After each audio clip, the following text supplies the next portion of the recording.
Hello and welcome to a special edition of the Battle Plan podcast. My name is Jeremy, and today we begin a special series entitled Meet the Soldier. Today's guest is Łukasz Sikora, a former member of the Polish Special Forces Commando Unit, a recipient of the Order of the Military Cross, and a trained combat medic. Okay, so without further ado, let's meet Łukasz. So, hello, Łukasz. Thank you very much for joining me today. I know you're a very busy man. If you can maybe say a few words at the beginning. Hello, it's good to be here with you, Jerry. Thank you for your invitation.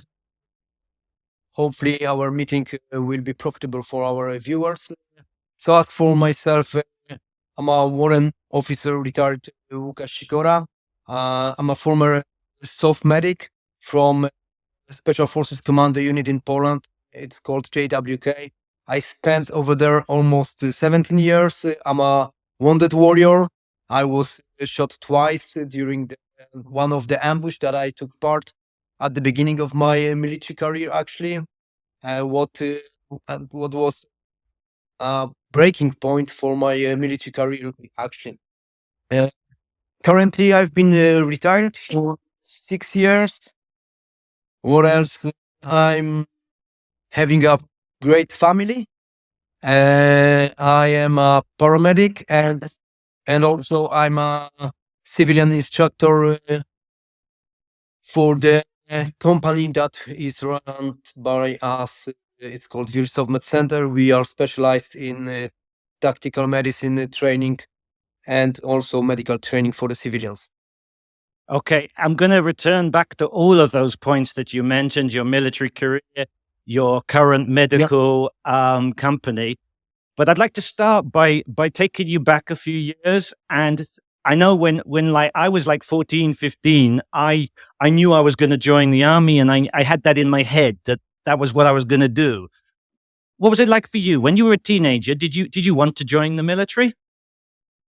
Of course, when I was a teenager, actually, at the age of 12, I joined the paramilitary organization. It's called Strzelec, and it's as I said, and at that time I wanted to be a special forces soldier. Why were you thinking of special forces, though? When did you make that decision? When did you decide about the special forces? So as I said, when I was younger, when I was a teenager, I had a chance to use the videos, movies from, let's say, 80s, 90s, and it was all about the John Rambo, Sylvester Stallone, Predator, Arnold Schwarzenegger, and I wanted to be like them. Yeah, and there's this, one of the Schwarzenegger ones I remember was even called Commando. That was one of the titles of his, one of his. I had not only multiple videos, but also I had plenty of posters with my heroes from that time. And in addition to that, I was exposed to the military magazines. It was called Commando. It was the most popular magazine, and it was a source of information for me. Great. I mean, so what age did you actually join the military then? I joined the military at the age of 19, so I was a teenager still. And actually, 19. I was 19 when I joined the army. Of course, at the beginning, I was a conscript. It was a year of basic training, and after that time, I decided to continue my let's say, military adventure, and I signed up for the postponing of the conscript service. And after 3 years of that type of service, I signed up for my first contract as a professional soldier. So in that first 3 years, what type of unit did you serve in? What did you do? So it was still the same unit, but that was a different name, because as for the JWK, in the past it was called 1st Special Forces Regiment. And as I said, I spent my entire life in one unit. Right. So you were able straight from being a conscript to join this unit. Correct. Since the unit was under the, let's say, that time or within the years, we've been remodeling everything in terms of our integrity with Polish armed forces. And after that time, after a couple of years, our unit changed the let's say chain of command. In Poland, we had we had established the new branch of the armed forces, and it's called Special Forces right now, currently. So right now, our unit is one of the few units as a part of the Special Forces Command, or Polish SOCOM. Yeah, Special Forces Command. So at that age, when you were, so you said 2 or 3 years as a conscript, and then you signed as a professional soldier. So you were sort of 22, maybe by that point. Yes. And that was the time when I was sent to Iraq for my first deployment. For your first deployment as a part of the Special Forces. And what about your medical training? When did you become a combat medic?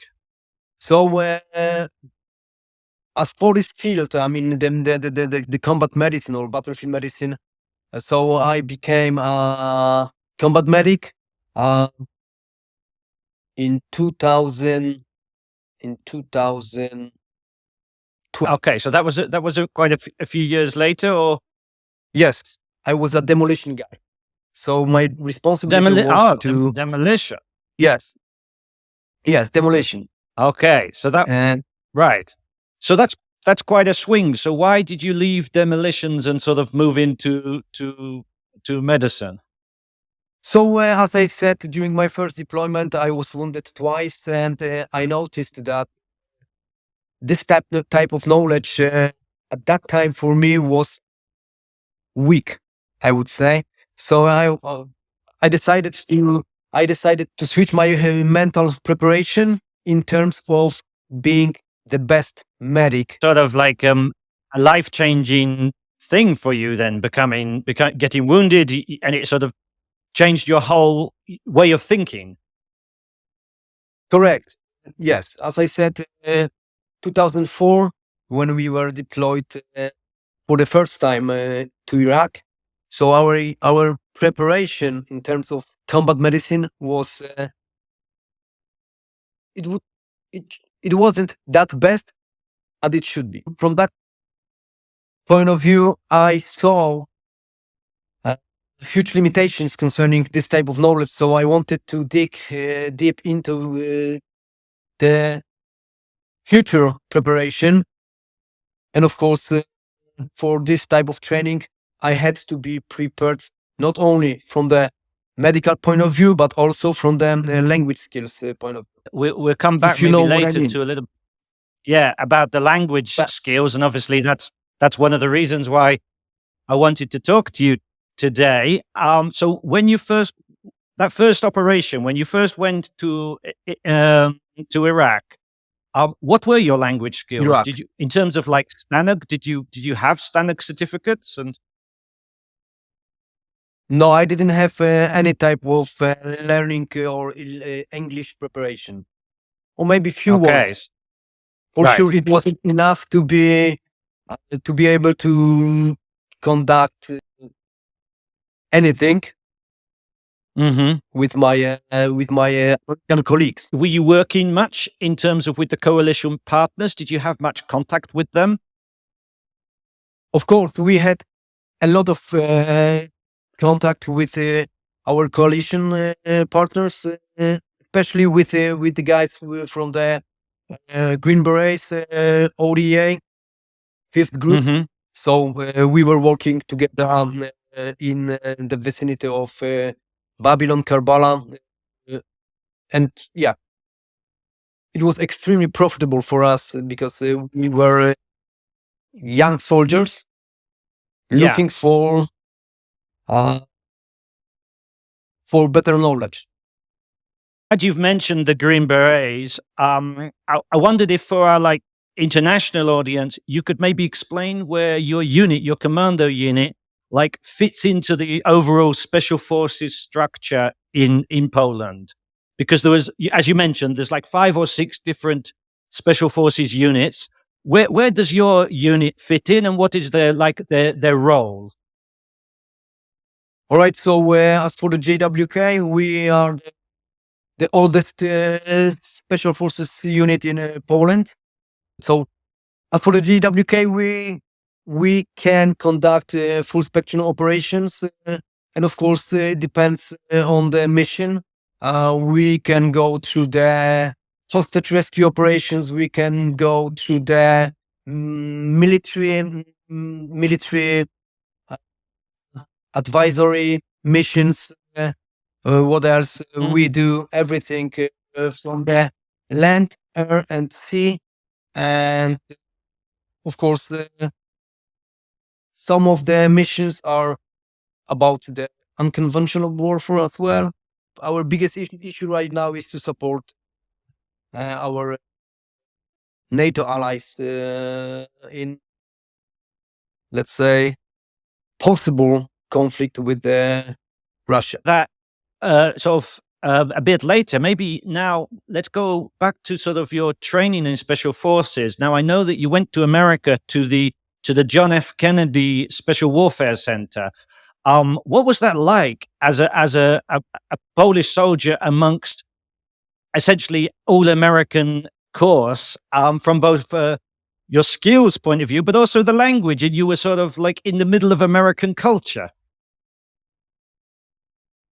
Yeah, of course, I spent in the USA. For that time, I was sent in order to be a part of not only the SOCOM course, but before that, I had to go through the 6A Whiskey Infantry Combat Medic course.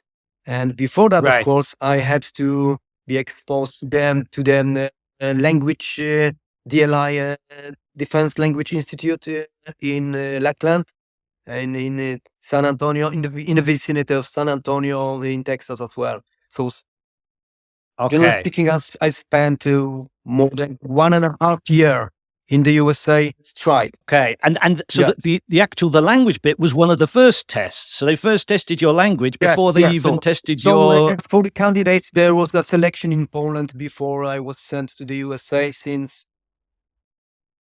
obviously we had more than one candidate, and for that limited slot, and as for the SOCOM course, slots are extremely limited, so they take only the best soldiers, operators. So for me, as a prerequisite for that course, I had to be an operator from the combat unit. And then I had to be paramedic with a civilian license. And then I had to be proficient in English. And according to that time, it was Stanak 6001 level 3 for skills. Level 3. So by that point, you'd done your level 2 and your level 3 in Poland. I've done my level 1 and 2 and 3 in Poland.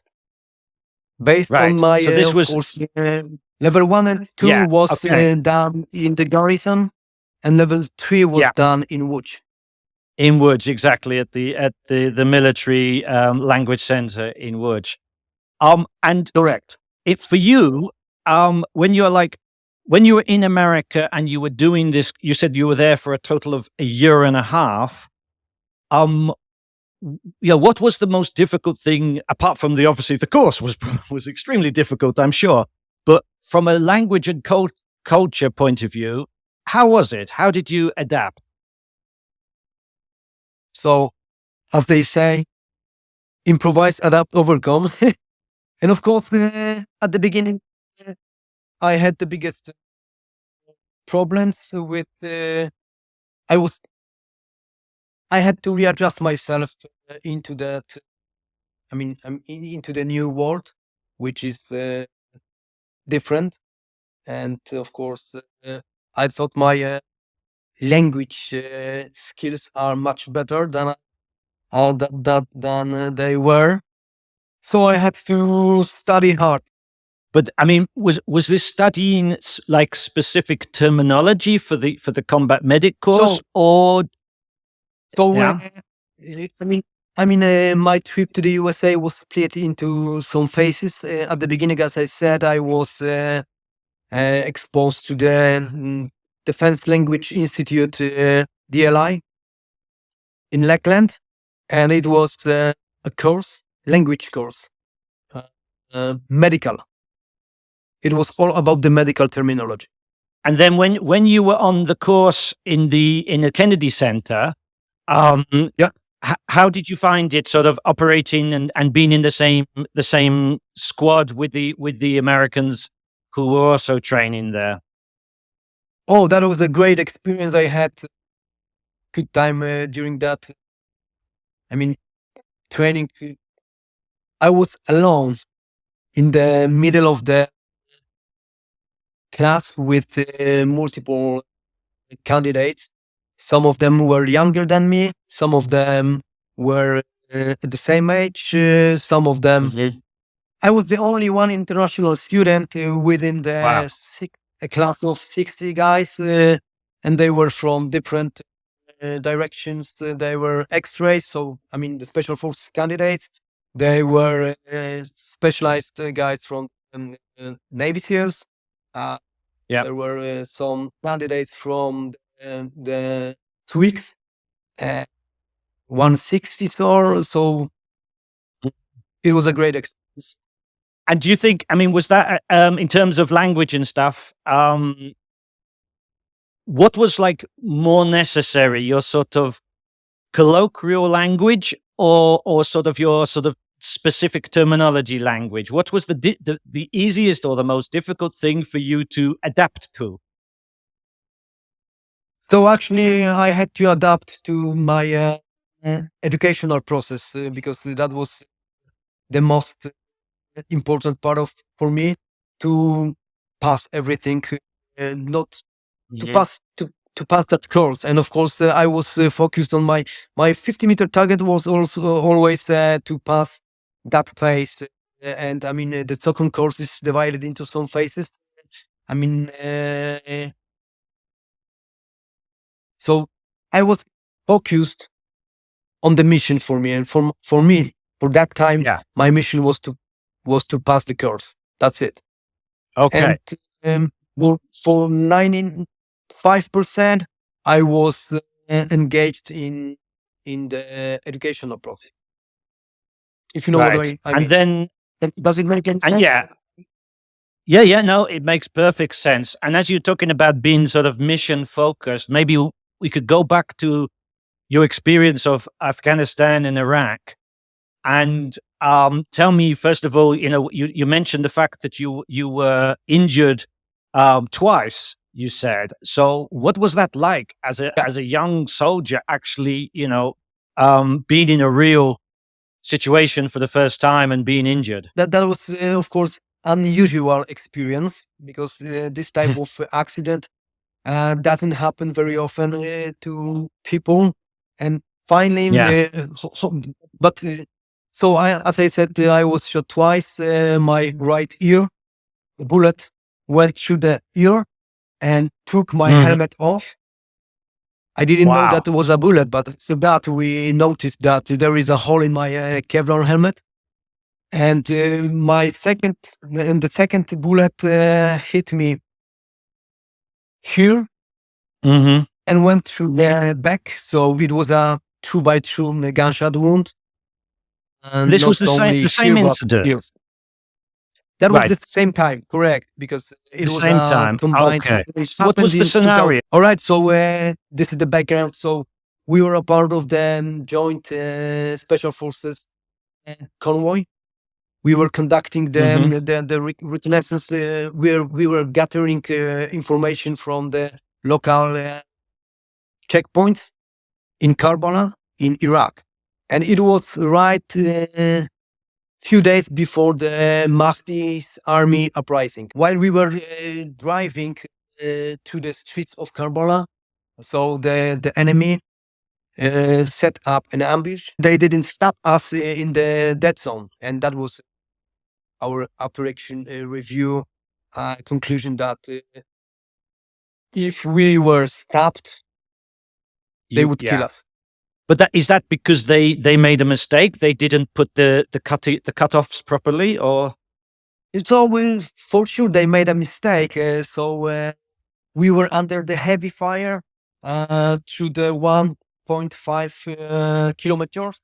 So that was the care under fire. That was the longest care under fire during my life.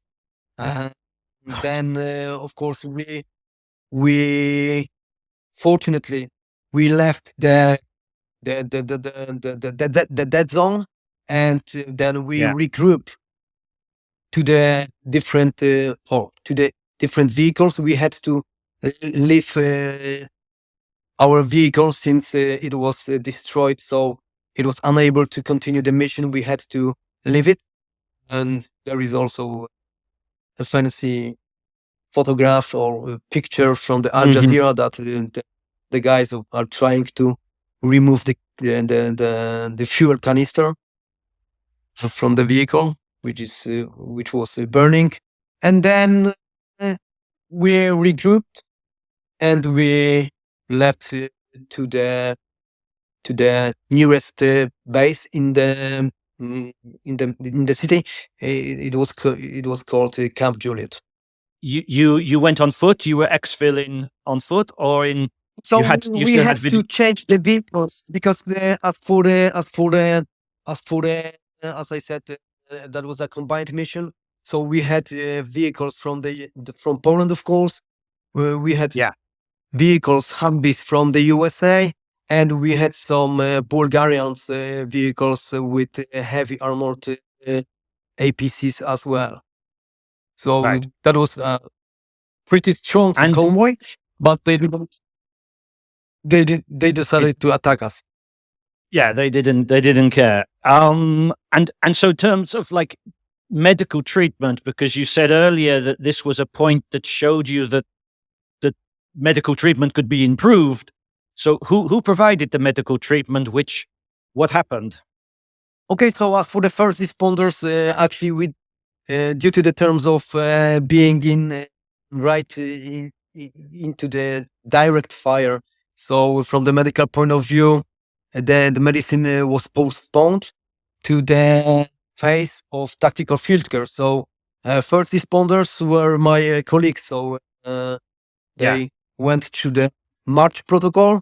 We then decided to drive to the Camp Juliet, and actually it was a safer place where let's say the next medical steps were provided by the medics from the base. That's it. When you were then injured, was that the end of that particular tour? Did you go back to Poland? No. So at that time,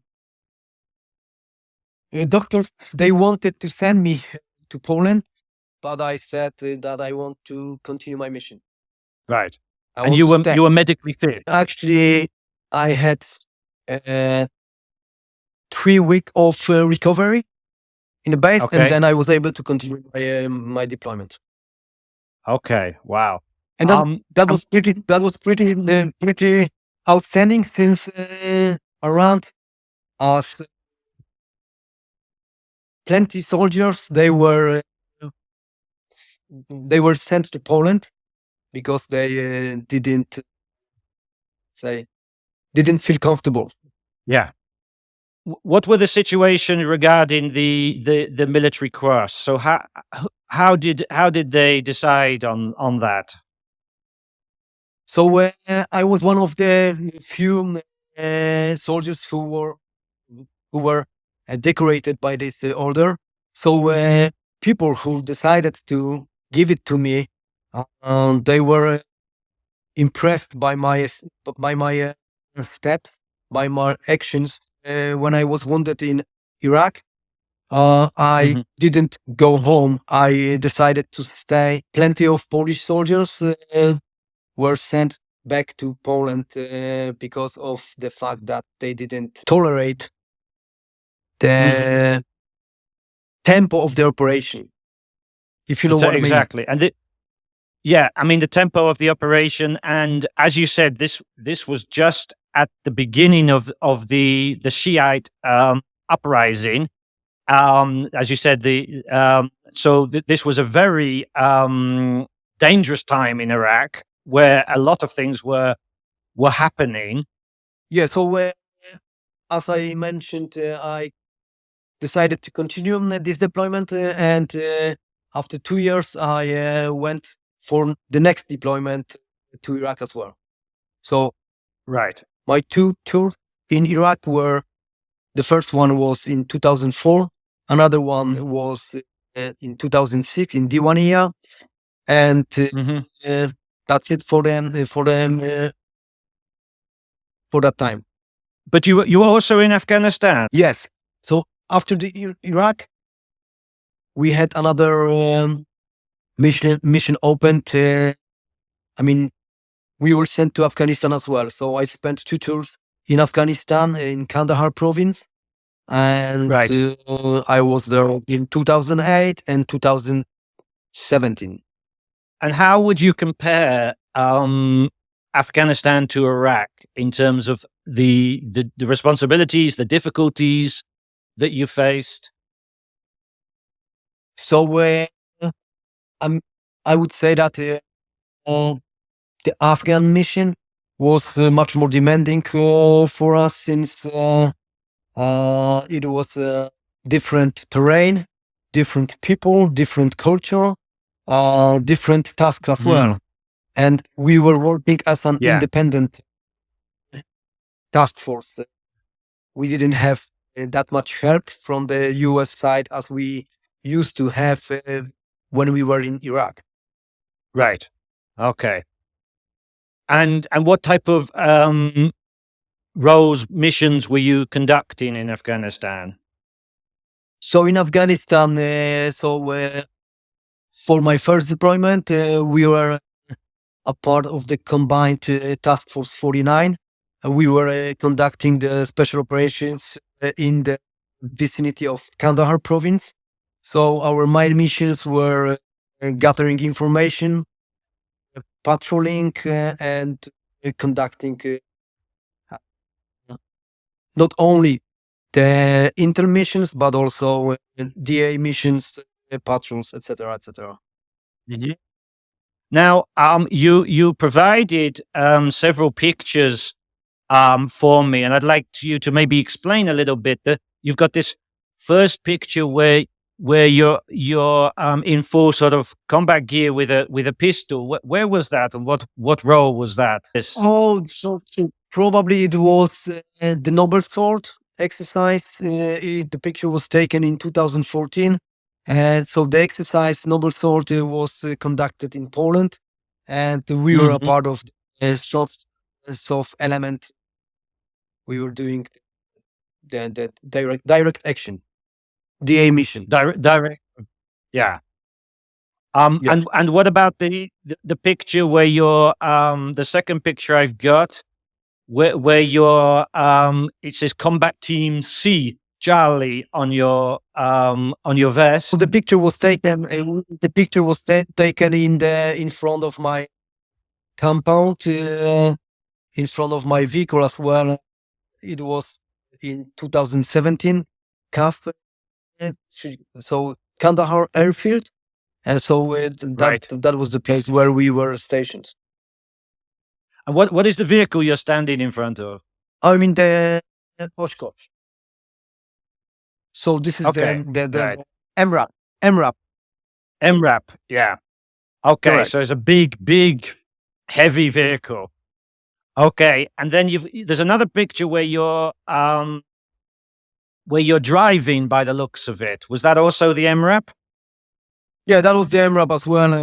I was a driver from time to time. I was a driver as well.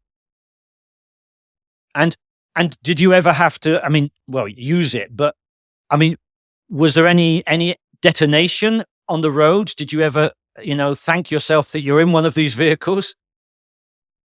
Oh, fortunately, I wasn't exposed to the IED during the Afghan mission, but I was exposed to the IEDs being in Iraq. And in Iraq, did you have an MRAP or did you just have a standard vehicle? We had standard vehicles. They Oh, weren't. God. So what mine happened?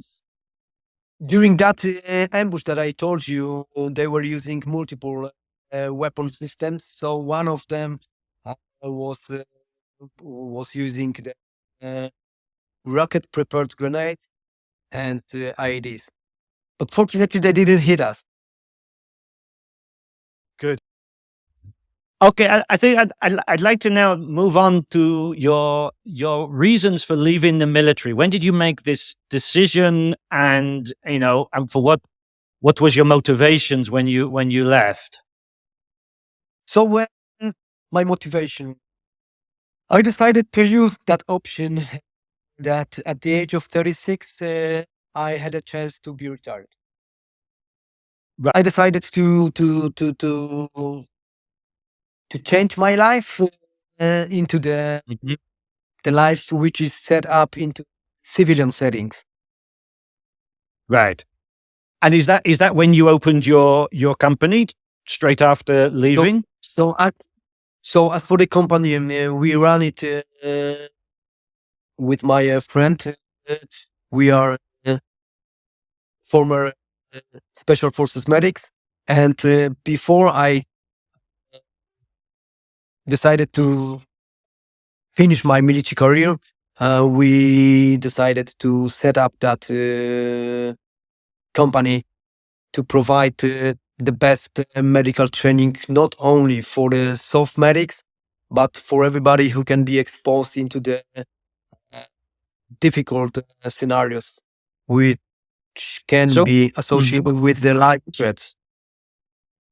So in terms of the civilian people who do your courses, where do they come from? What type of people are they who need such training? So as for the training, I mean, in terms of combat medicine, actually we teach everybody who wants to obtain this type of knowledge. So we have people from, of course, military. We've got some people. We've got some participants from law enforcement. We do have some young soldiers. We do have some medical professionals, doctors, nurses, paramedics, and normal civilians who normally are not exposed to batters. Yeah, and what about English language training? Because I know you have taught this course to foreigners as well. Yeah, so of course, due to the fact that we speak English, we do provide our training in English as well, but only for the organized groups of participants. Right.